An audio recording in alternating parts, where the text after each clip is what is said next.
Your father was right, but not completely. A shape-changer by himself cannot do those things, but with magical help he can. I must confess something to you both. I am Nir Tom, the court wizard to the Kallax, and I was forced by the Queen Mother into casting the spell that gave this boy the king's looks and memories. Now honestly, this one's a bit more predictable than the whole main character shift there. I mean, once it was clear that the sorcerer was not actually the old man here, I mean, there's only so many kinds of old men in fantasy games, and 8 out of 9 of them are wizards. You're the wizard? Why did you lie to me? Why did you do that to me? I was afraid for my life, young Slayton. The king had refused his mother's plan to substitute a changer to die at the sorcerer's hand, but she went ahead anyway, acting while the king slept. After doing the deed, I fled the castle to try to decide what to do. I came here to wait for you, wondering if I should expose the plan or let it go forward. I think we all know which decision he made about that. You risked my life against the sorcerer. Why didn't you tell me? My loyalty is to the king, you know. I didn't want you to abandon your quest and leave him to face the sorcerer, but I didn't want you to die either. I cast a scrying spell to see the future and saw that you had a chance if you were clever and brave, so I let you go ahead. Now there does seem to be sort of a plot hole here. I mean, honestly, the king would have intimate knowledge about Nir Tom.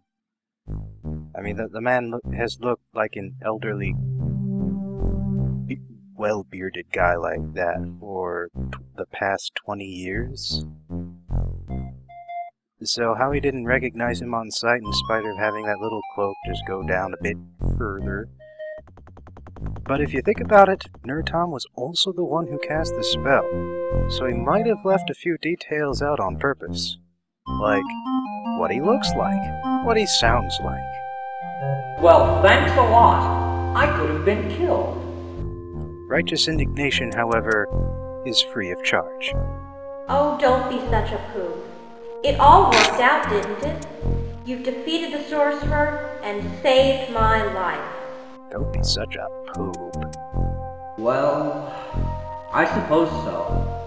So now what? Do I go to the castle and claim my reward? The king's daughter's hand in marriage? You know, come to think of it, the king doesn't seem to have any kids. He's certainly old enough. I don't know why he hasn't been getting on with that. Oh no, young changer. There's heroism yet to be done. The Queen Mother has no intention of rewarding you and waking the king.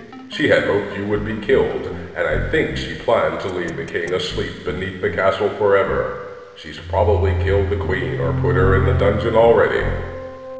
Since you're alive, people will be asking where the king has gone. She'll tell them you killed him and took his looks. Soon the countryside will be hunting you. Once you're dead, she'll put her other son on the throne as a puppet and rule the kingdom herself. I wonder why she never got on that when the old king was still alive. You must flee, Shape Changer. Leave the kingdom. You're in terrible danger.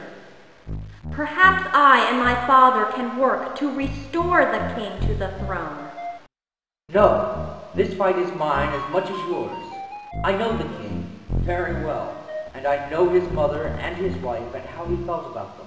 I must help rescue him if I can. Amazing how he's able to distance himself from his own memories at this point, because that spell, they are his now.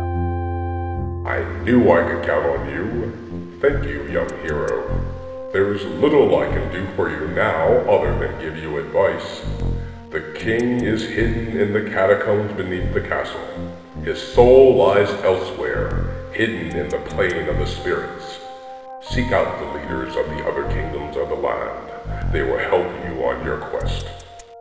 The catacombs? Oh, I overheard something that could be very important. When the Beast of darkness and I landed at the base of the mountain, I was terribly hurt, but still partly conscious. 2 shacks flew down and stood over our bodies for a while. One of them said, "The beast is dead." The other said, "There is another in the catacombs of Grand Galahad." The first said, "If only she'd known their secret name." And he said a word so horrible I almost passed out to hear it. Here, I'll write it down for you. If you meet the beast, say this name. And this is what makes sure that we actually do this before leaving. Thank you. I've got a lot to do. I'll go now. Oh, and there is one last thing I must give to you. Come here.